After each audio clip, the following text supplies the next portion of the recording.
Gram Panchayat is answerable to the members of Gram Sabha. Gram Sabha comes to know about the problems of the people and try to solve them. ग्राम सभा ग्राम पंचायत का चुनाव करती है। ग्राम पंचायत अपने कार्यों के लिए ग्राम सभा के सदस्यों के प्रति उत्तरदायी हैं। ग्राम सभा लोगों की समस्या को सुनती है तथा उनके सॉल्यूशन के लिए सुझाव देती है, उनके निराकरण के लिए सुझाव देती है। Question 4. Take an example of any one task done by the panchayat in your area or nearby rural area and find out the following: why it was taken up, where the money came from, whether or not the work has been completed. Task: a connecting road from the village to the main road. Fund: the major part of the money came from the state government and a minor part of the money came from the Gram Panchayat fund. Yes, the work has been completed on time.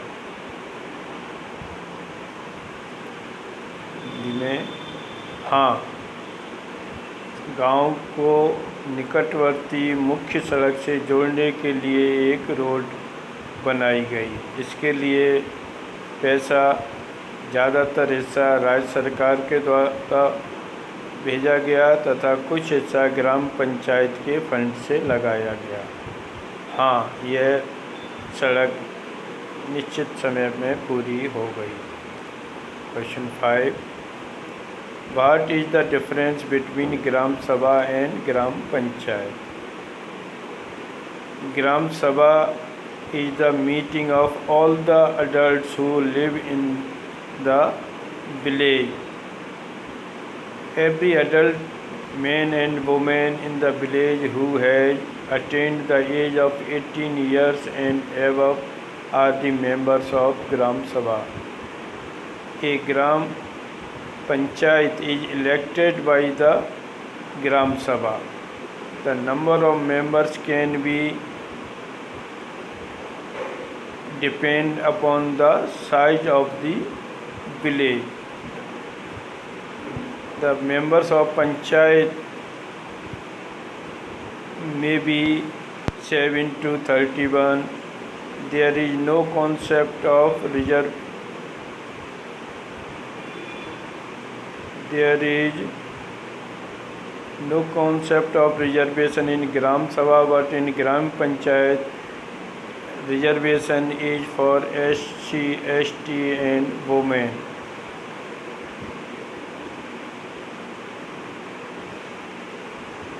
The Gram Sabha take the decision and Gram Panchayat implement the decisions.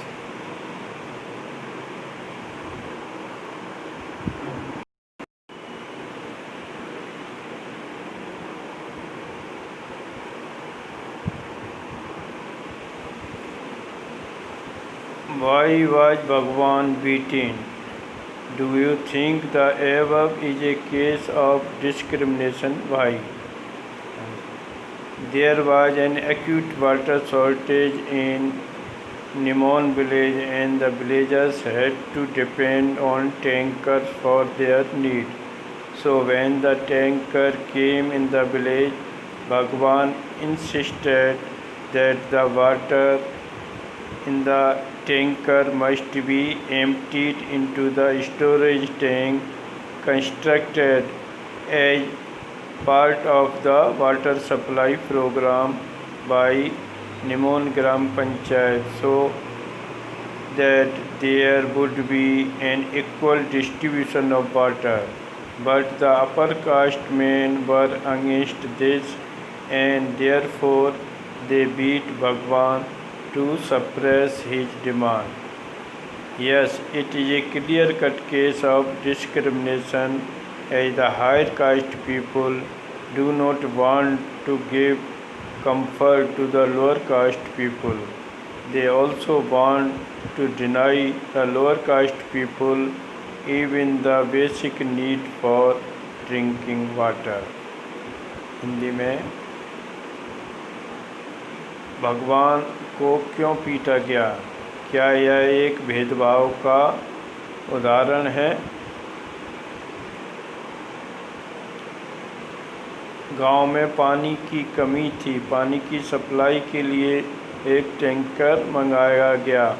भगवान ने इस tanker को गांव के टंकी में खाली करने का सुझाव दिया, जिससे सभी लोगों को बराबर पानी का वितरण हो सके। लेकिन उच्च जात के लोगों ने इसका विरोध किया और भगवान की पिटाई की और उसकी मांग को दबा दिया गया।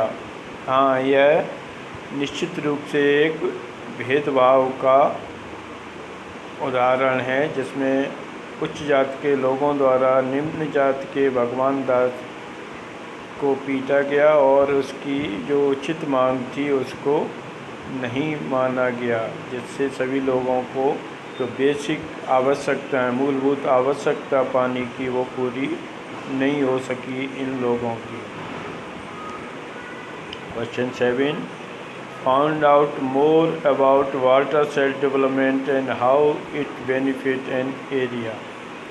Watershed development refers to the conservation, regeneration and judicious use of all the resources like natural resources, land, water, plants, animals and human within the watershed area.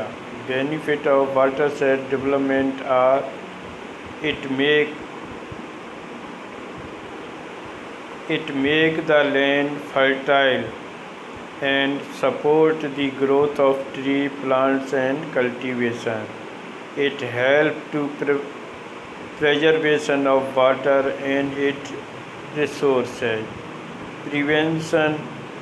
Prevent soil erosion. It helps in the conservation of water by plantation.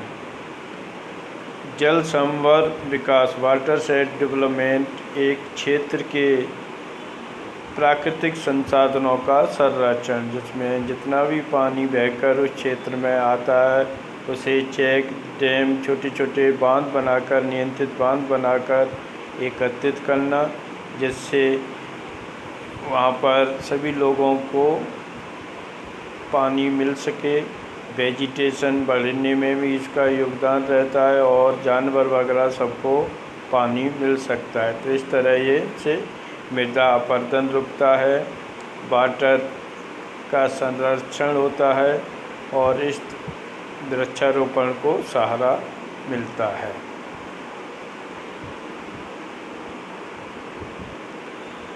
इस प्रकार ग्राम पंचायत के अंतर्गत हम watershed development के द्वारा जल संसाधन का संरक्षण कर सकते हैं। बरसात के समय जब पानी की अधिकता होती है, उस पानी को हम विभिन्न ढांचों के अंतर्गत रोक सकते हैं और इसको पूरे वर्ष उपयोग किया जा सकता है। इससे भूमिगत जल का स्तर में भी सुधार होता है, जिससे हैंड पंप हुए, इनमें दोबारा से पानी रिचार्ज हो जाता है और उसका उपयोग किया जा सकता है।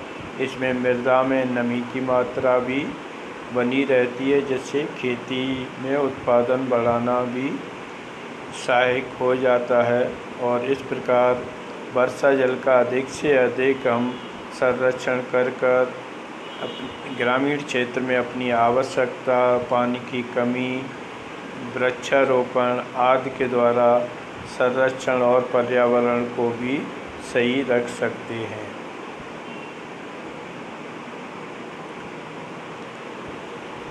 इस एक क्रियाकलाप के रूप में